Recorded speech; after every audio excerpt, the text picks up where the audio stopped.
Beach Break, Nonce Coupon, aka Darby Allin's autistic wee brother, debuts at Beach Break Dynamite 26th of January. Let's dive into this shut-horse shitey pish. The only break I want's a broken neck watching this. Yep, and we kicked off with a match that near had a couple of broken necks. Ladder match, Cody Rhodes, Sammy Guevara. It's the TNT champ versus the interim TNT champ. So obviously the interim TNT champ's belt. So not TBS in there?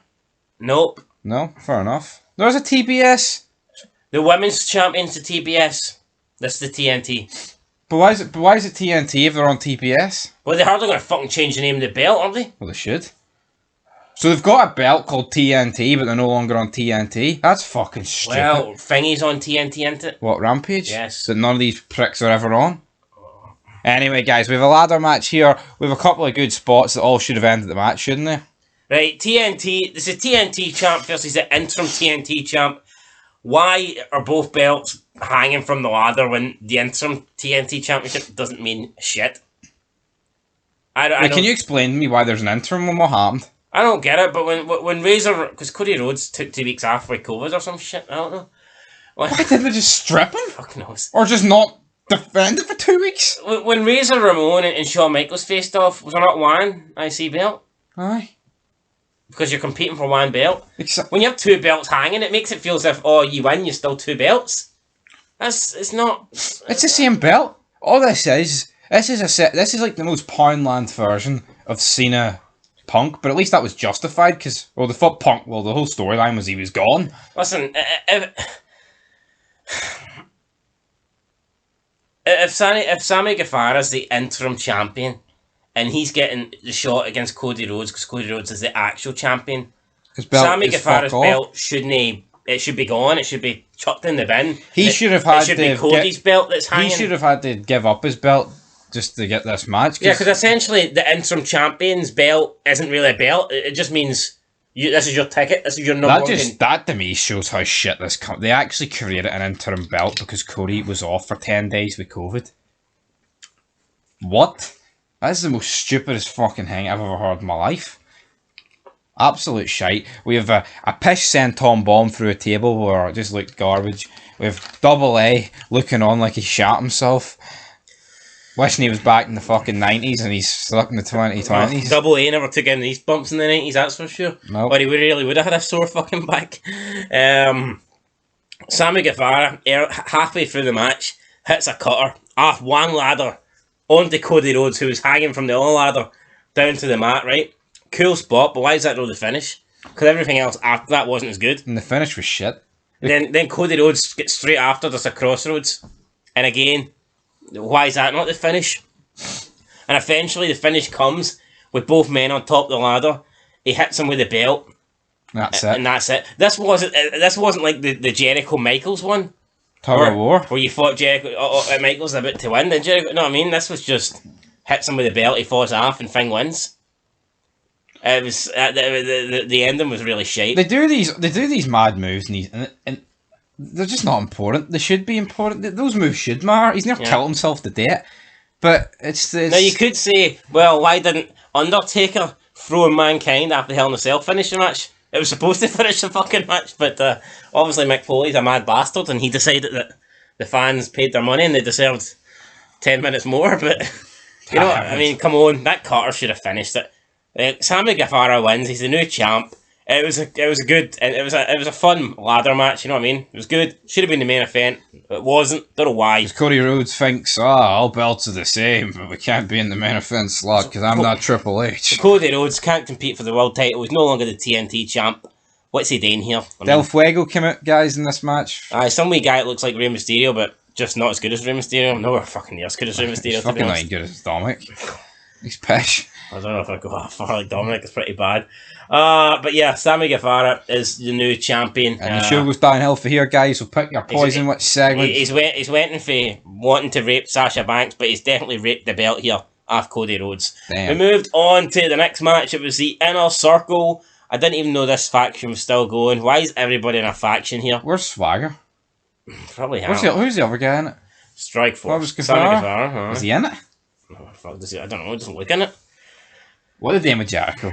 What is this? What Chris Jericho. Look, you can say what you want about Santana and whatever the other guy's called, right? That this is a shite version of LAX, and people will say, no, this is a good version because They're in AEW. they can do better. Oh, they know they can do more moves than Hernandez. I don't give a fuck. The border toss, right?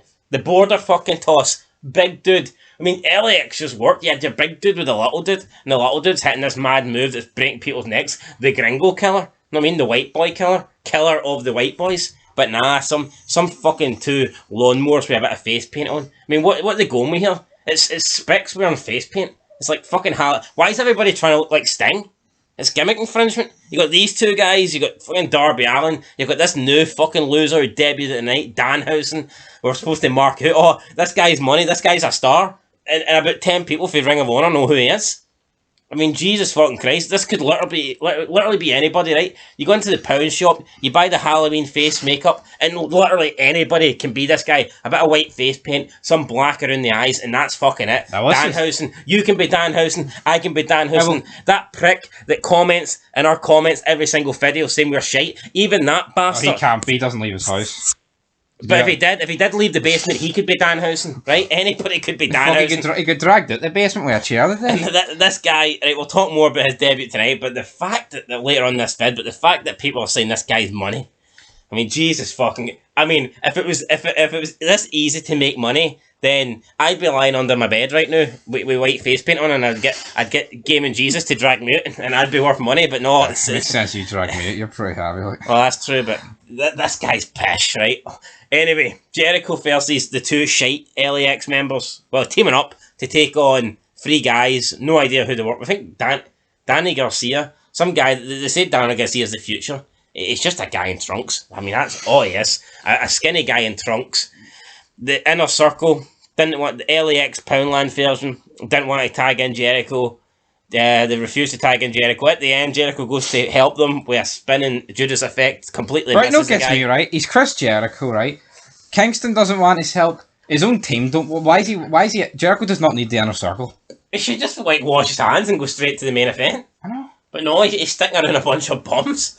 Why? So we can get Jericho. Oh, Jericho versus Kingston. What side will LAX choose? I don't fucking care. Where is Kingston? I mean, it could be like, what side of the pillow are you going to sleep on? Doesn't fucking matter. The only thing that matters is if Benoit's holding the pillow, you're probably going to sleep permanently. But, Jericho's team wins. Who cares? I'd take that. I'd rather Benoit finish me with a pillow than watch this AEW anymore.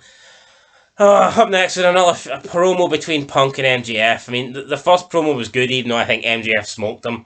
But I think the pay-per-views are too far and few between here in AEW. The feuds feel dragged out. If you look at all the big feuds in AEW, in my opinion, they've went on too long. Cody, MJF, Jericho.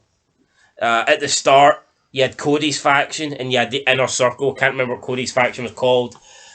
But everything just seems to fucking drag out. You know what it is? Like, see with Peter, if you're supposed to have the match, right, and then someone will win, then you'll have like the next match, another match, and then you've got another match. MJF Jericho, how long did that go on I know, it fucking went on for... Because you have to wait 4 months for a pay-per-view. It probably spanned across fucking 3 years, think of it. I mean, Jericho, MJF, it's been on too long. Oh, God. It's been on too long. Shit, guys. Oh, God. To me, having 4 pay-per-views a year doesn't help. Anyway, they basically said everything they've said before. Punk says, wow, you bought a ticket to see me. That's original. Yep. I haven't heard that one before. And then half of it's just about when he left in 2014. Yeah, they've already went over this. MJF says you've let the fans down once, you'll do it again. He ain't going to face you in this city's shite, blah, blah, blah. I'm fucking falling asleep. Sean Spears attacks him from behind. They beat him up. Warlord reluctantly hits a couple of power bombs. MJF sits on top of him and cuts a promo. That's it. Fucking shite. Didn't want to see this. Aye, and I mean, they say that Raw is like the land of the rematches, but I mean, Jesus Christ, nothing on AEW. I feel like it's the same shit. I feel like you would stop watching AEW for a month and you'd watch it and it would be the same things happening. Mm-hmm. There'd be nothing fresh, nothing new. Britt Baker has been doing the same stick. Oh, Dr. B&B. So let's just move on to Britt Baker. MJF Punk both comes out, cuts a promo about being the only Baker that's reliable.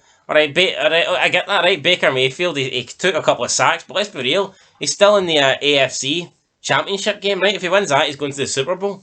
And he's actually legit fucking throwing balls here. What's she doing? And he's not going to mark out if fucking one of the wee spastics in the Sky Sports studio gives him sack of the year. Or... Show me Baker Mayfield's bank balance, then show me Britt Baker's bank balance.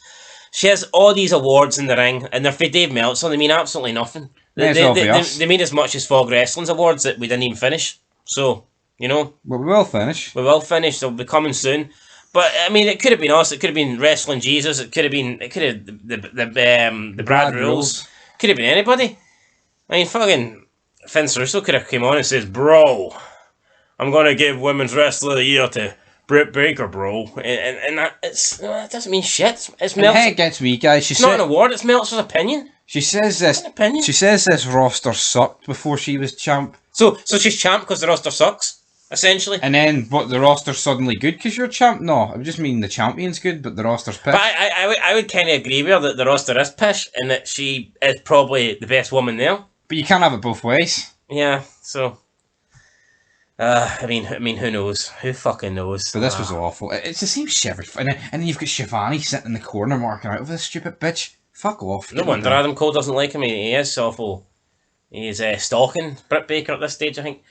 Then, main event time. This was the main... Wardlow takes his Powerbomb Symphony back home to Cleveland. Oh, aye, Wardlow took on 2 bombs and he won. Who cares? Right. Then we move on to the main event. It was Orange Cassidy versus Adam Cole.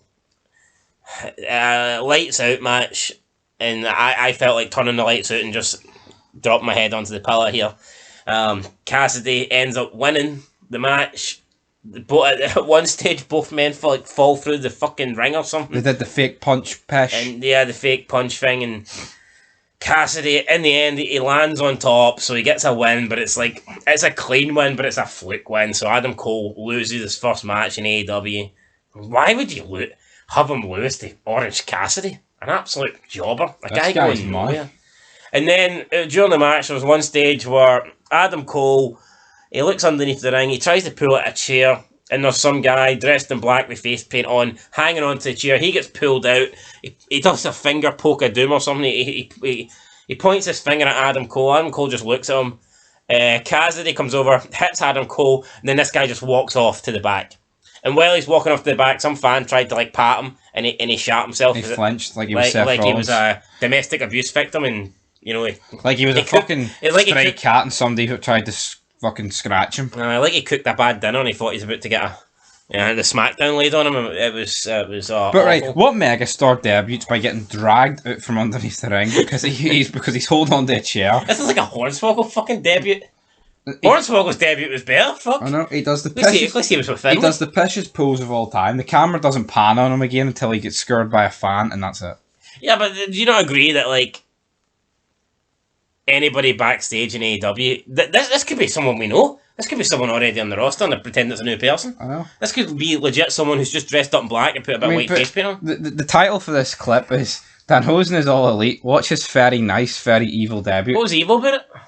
What was nice about it? It was shite, like, I'll give him that, but I mean... Right, rating time. This show, in my opinion, absolutely shite. I will give it a 1 for the ladder match, but I mean, that's being generous.